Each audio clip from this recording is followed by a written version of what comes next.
is your go-to for Week 1 sports betting. Check out the lines down below, and you can sign up now to get a 150% bonus on your first 3 deposits up to $2,000 using the code YouTube150. I'll put it down in the description down below.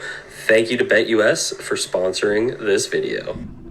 What is going on, everyone? It's your guy Cole Jackson back here on Road Graders, and I wish we were coming together on a Victory Friday. They're one of my favorites, but unfortunately that was a tough loss. We're going to take a look at the final drive, see what went wrong, and I think I've kind of pinpointed some of the issues I had with the last couple plays. So I want to kind of look at those, take a look at it. Unfortunately, it was a downer on what was one heck of a drive from Lamar Jackson. So you guys are looking forward to this breakdown. Hit that like button. Hit subscribe if you're new here. Drop a comment down below. Let me know what you guys think. So what I want to Hollywood Brown, the miss throw to Zay Flowers, and kind of look at the offensive line, why Lamar, wasn't square throughout the play. So as you're going to see here, you can't really see it on screen, but there was a nickel to the right here showing blitz. But even so, you basically have 3 down linemen, and you got Leo Chanel lined up over the B gap. And what they were doing with this is Leo Chanel was kind of spying Lamar Jackson on a lot of these plays, trying to make sure where he'd like kind of half rush, and he'd make sure that if Lamar was going to scramble, he'd be there to take him.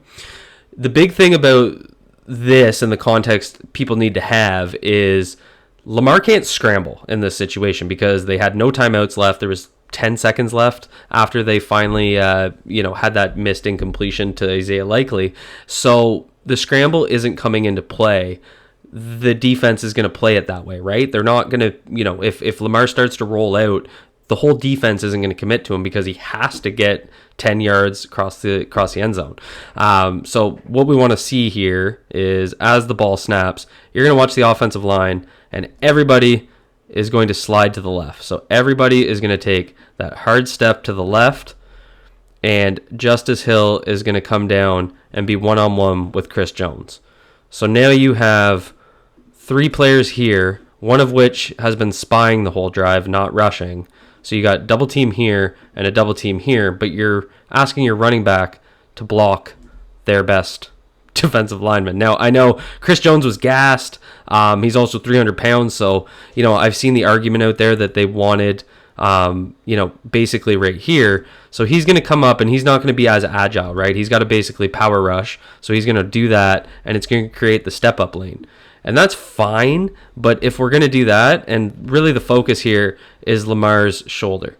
So he needs to stay square, because as he steps up, what happens is Chris Jones gets way too much depth, and that shoulder, his throwing shoulder, is going to come forward. And now he's not square. So when he's not square and he goes to throw, he doesn't have, everything to put into that throw because he's basically parallel to the line of scrimmage again. So he has to completely reset his feet, and then he's just throwing off of his arm strength and not from his base. So that's my huge issue with these last 2 plays. You're going to slide the line to the left. You're going to ask Justice Hill to man up Chris Jones. And one of the fundamental issues here is Patrick McCary is right here. So if he 90 degrees, he's going to end up in this rough area, right, where he's going to engage Chris Jones. Justice Hill, off the snap, is much closer to Lamar Jackson. So obviously Chris Jones is going to bull rush a running back, and that's going to push him right back a lot closer to the quarterback than if Patrick McCary had, vertical set. And that's not taking into consideration that bull rushing Justice Hill is different than bull rushing Patrick McCary. So now let's go into the last play that Lamar did get off. Hell of a play. But we have pretty much the same thing. 3 down linemen, Leo Chanel over the B gap, and we do the exact same thing. We slide the line left. We ask Justice Hill to block Chris Jones. And again, Lamar's scrambling. So he ends up, everybody else on the line does good. No issues there. Ball comes out. And so it's more just fundamentally that it's a flawed process, because I don't want my quarterback on this type of throw to be moving this much. Watch them, fully through. It's the exact same slide protection. And in both situations, Lamar Jackson has to scramble off of a 3.5-man rush. And that's just not good football. They were sitting back in zone. You see Leo Chanel right there. He's not rushing.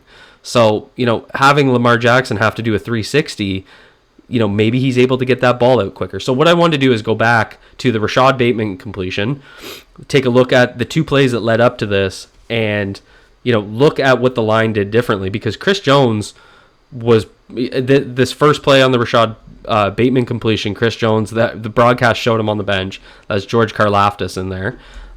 So what's going to happen here is Patrick McCarry's just in his normal set, right? Going against power rusher.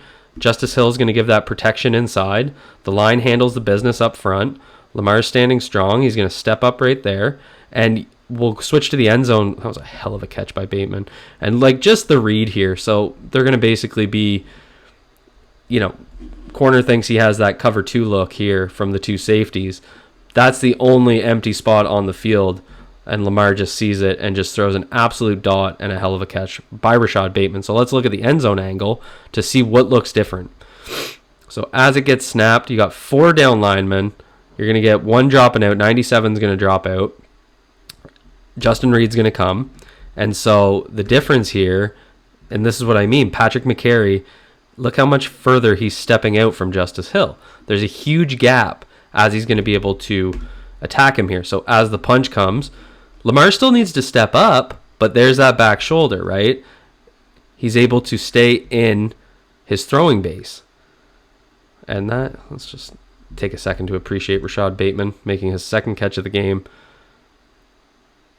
So Lamar didn't have to turn around. He didn't have to take his eyes from down the field. He's reading down the field the entire time because there's less space between him and the defensive lineman.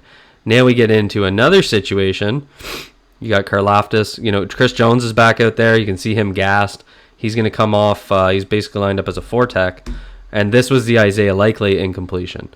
So again, there's Lamar just standing tall, working the pocket, waiting for it to open. So there was no need for 4 down linemen.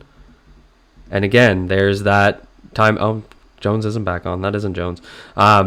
And this is what I wanted to see. So watch Justice Hill. If they want to double this edge player, which I have no problem with doubling Chris Jones or doing something specific to Chris Jones, but McCarry is going to set and he's going to stay thin basically because he's going to get that double chip from Justice Hill. So as he comes out, he's staying narrow and he wants Karlaftis to come up the field because Hill's right there, and then you're going to get that double contact. So if they really wanted to have a play for Chris Jones so that he's not blowing it up, something like this makes a lot more sense. And then look, all 4 guys who, in this case, they're probably in more of a contain as a defensive line. They're in a hurry up. They're tired. They're gassed. They're making sure Lamar isn't going to kill them on the ground. So I think they're in low gear here, which is fine.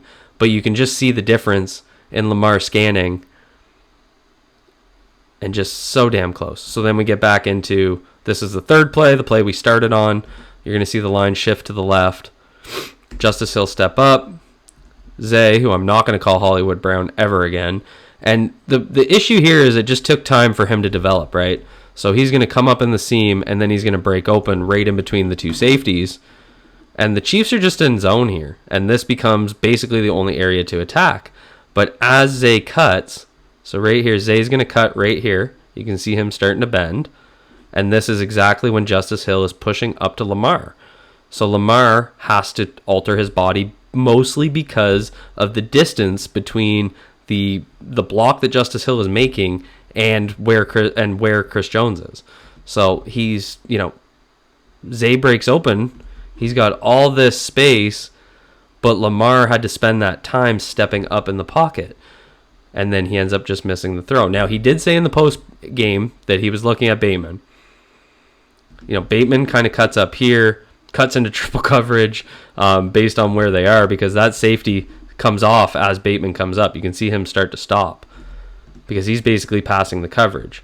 So as he does that, Lamar gets the ball out. I still can't fathom that Lamar was throwing it to Bateman, but even if he was, he's basically looking for a check down to get the ball out at this point because he can't sit back in the pocket and read. So it's still a fundamental issue. Now we get into the last play. Oh, so you guys already saw this angle. I'm just going to skip it because we looked at it as the first play we looked at in this video. Now we get into the last play of the game, and it's going to be the same thing. That line's going to shift. Now Lamar's doing a 360. And you can kind of see it right here. So from this angle, Isaiah Likely is going to start in the slot. And as he comes up, the safety pins himself to Zay Flowers. You now have the linebackers taking less depth here, and that opens the back of the end zone, which is where this ball ended up going. And Likely just literally sits. But as he starts to sit in behind that zone coverage from these two, that was as he was finishing. So I'm going to back it up just a couple seconds. So watch Likely. So he's just entering the end zone now. And again, there's that time and space issue. And Lamar is going to do a 360 because he has to, because of the pressure. Then he finds Likely late. So I still think this is going to be a contested catch either way. But as Likely starts to sit, if like you can see him breaking into the open space right here, Lamar's back is